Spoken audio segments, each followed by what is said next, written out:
ആനക്കര മഹല്ല് പ്രവാസി നിവാസി കൂട്ടായ്മയുടെ നേതൃത്വത്തിൽ ലഹരിവിരുദ്ധ ബോധവൽക്കരണ സെമിനാർ നടത്തി. വർദ്ധിച്ചുവരുന്ന ലഹരി ഉപയോഗത്തിനെതിരെയാണ് ആനക്കര മഹല്ല് പ്രവാസി കൂട്ടായ്മയുടെ നേതൃത്വത്തിൽ ലഹരിവിരുദ്ധ ബോധവൽക്കരണ സെമിനാർ നടത്തിയത്. പൂട്ടൂർ മോഡേൺ സ്കൂളിൽ വെച്ച് നടന്ന സെമിനാറിന്റെ അവതരണത്തിന് Thrithala range civil excise officer Vimukthi coordinator VP Mahesh നേതൃത്വം നൽകി.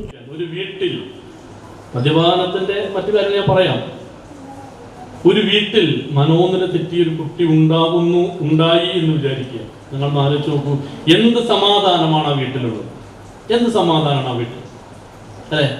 അതുകൊണ്ട് തന്നെ അത്രമേ ഗൗരവമേറിയ ഒരു വിഷയമാണ് ഈ പറയുന്ന പോലെ ഈ തെറ്റായ ലഹരി പദാർത്ഥങ്ങളുടെ ഉപയോഗം.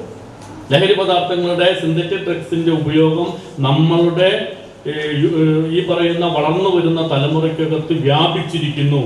നേരത്തെ ഇവിടെ പറഞ്ഞതുപോലെ ഒരു കൗതുകത്തിന്, ഒരു നേരം പോക്കിന് തുടങ്ങുന്ന സ്വഭാവം, ശീലം വളരെ പെട്ടെന്ന്, മദ്യപാനം പോലെയല്ല, നമ്മുടെ വളർന്നു വരുന്ന കുട്ടികൾക്കിടയിൽ ഇപ്പൊ നമുക്ക് ഒരു ആൺകുട്ടിയോ പെൺകുട്ടിയോ ഉണ്ടെങ്കിൽ അവരെ നമ്മൾ നോക്കുന്നിടത്ത് ഏതെങ്കിലും തരത്തിൽ അവരുടെ സ്വഭാവത്തിലുണ്ടാകുന്ന മാറ്റം, ആ മാറ്റം ഒന്ന് വിലയിരുത്താൻ, മനസ്സിലാക്കാൻ നമ്മൾ സമയം ചെലവഴിച്ചില്ല എങ്കിൽ നമ്മൾ അതിന് കൊടുക്കേണ്ട വില എന്ന് പറയുന്നത് ചെറുതല്ല. ചടങ്ങ് modern higher secondary school secretary Hasan Moulavi ഉദ്ഘാടനം ചെയ്തു. ആനക്കര മഹല്ല് പ്രവാസി കൂട്ടായ്മ വൈസ് പ്രസിഡന്റ് ഷുക്കൂർ കെ അധ്യക്ഷത വഹിച്ചു. മദ്യപാനത്തിൽ നിന്നും മാറി നിൽക്കാൻ സഹായിക്കുന്ന കൂട്ടായ്മയായ ആൽക്കഹോളിക്സ് അനോണിമസിന്റെ പ്രവർത്തകരും ചടങ്ങിൽ സംസാരിച്ചു. NCV news Anakkara.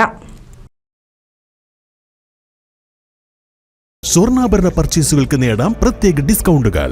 ഡയമണ്ട് ആഭരണങ്ങൾക്ക് 20% സ്പെഷ്യൽ ഓഫർ, ആകർഷകമായ എക്സ്ചേഞ്ച് ഓഫറുകൾ, സൗജന്യ കാതുകുത്തൽ, വെഡിംഗ് പാർട്ടികൾക്ക് സ്പെഷ്യൽ പാക്കേജുകൾ. Kerala gold and diamonds, the family jeweller, main road, Vadakkekad.